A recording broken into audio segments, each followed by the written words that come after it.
So I want to continue talking about the way that Tantra deals with personal identity through um, identification with a deity to discover one's deeper identity in universal consciousness.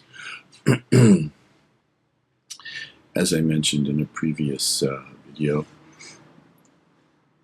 it starts with an analysis of the body-mind organism. And this analysis is done systematically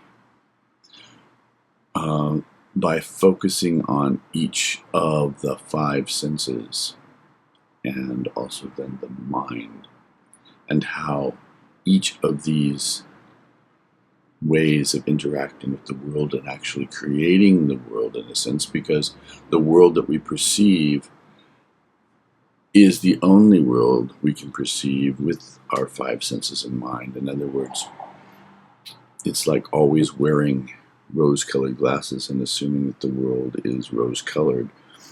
We have certain senses that are different from the senses of a dog or a fly, for instance, which each perceives the world, and we must assume rather different ways than we do.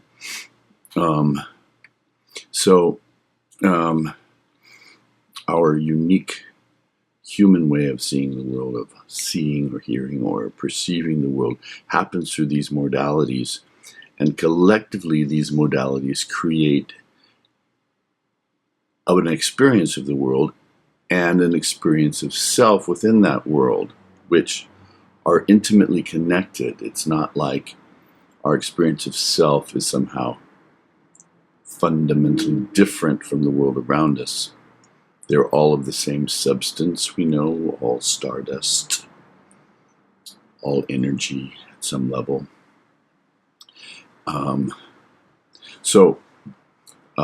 But it's this combination of them all at once that is particularly beguiling, because it becomes difficult then to see what's essential in all of that, because we get so enamored of all the different forms and the dramas and all the things that are going on around us. That's why every, I would say, deep spiritual system contains within it a certain practice of inwardness, of drawing the senses and attention within versus just letting them fly through the world, because it's ultimately the only way that you can dehypnotize yourself from this appearance of self. So, how does focusing on each of the senses and the mind separately help to deconstruct our ordinary sense of self? Well, by focusing on each sense and tracing it back to its source in pure awareness or consciousness, we begin to perceive the subtle way in which this illusion is constructed. So, in Tantra, this visualization follows the chakras, and each chakra corresponds to each of the five senses in the mind. So, at the base of the spine, the Muladhara chakra, the sense organ, the sense experience that is focused on is the sense of smell.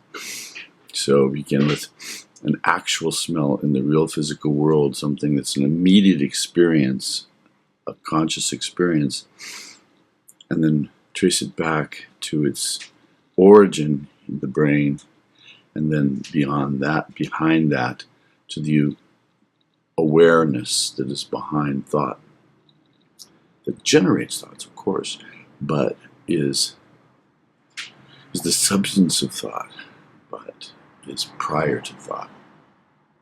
So, in the next chakra up, Swadhisthana,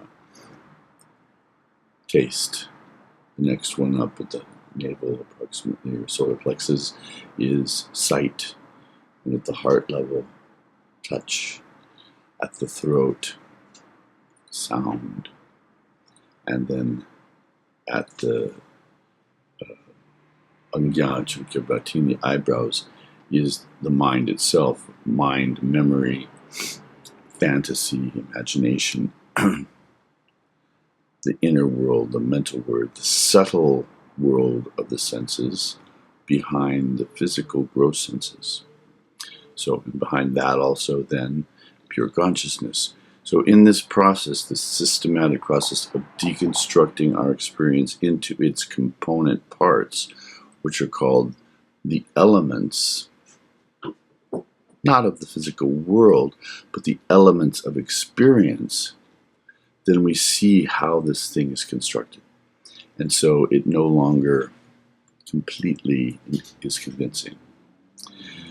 Now, the next step is a little more magical, if you will, because through visualization, mantra, and ritual, this body-mind is dried up, burned up, leaving only this bare sense of individual self merged in pure consciousness, which in Tantra is called Parama Shiva. So there's the individual Jiva Shiva, which is this phenomenon associated with that pure consciousness, and then the pure consciousness itself, Parama Shiva, or Supreme Shiva, Supreme Consciousness. So then from that is made another body, a divine body, in the image of a deity, whatever deity is one's chosen deity. That's done through mantra and touching and ritual and so on. So why? Because if you're going to interact with the world, then interact with the world through the body of this deity. It gives you a different view of the world and, of course, of yourself. The dictum, famous tantric dictum, is Devo Bhutva Devam Yajet. That is, having become the deity, one should worship the deity. Okay, how do you become the deity? Well, you have to create this divine body, divine senses, divine pranas, life energies. All of those things are evoked through mantra into this remade body made of mantra, of light, of pure consciousness, taking this form. And then the rest of the ritual, the worship part, where things are offered and so on, is actually the deity worshiping the deity. Very different concept of worship, based upon non-dualism, the idea that there is ultimately only one being, and that is the divine being. So,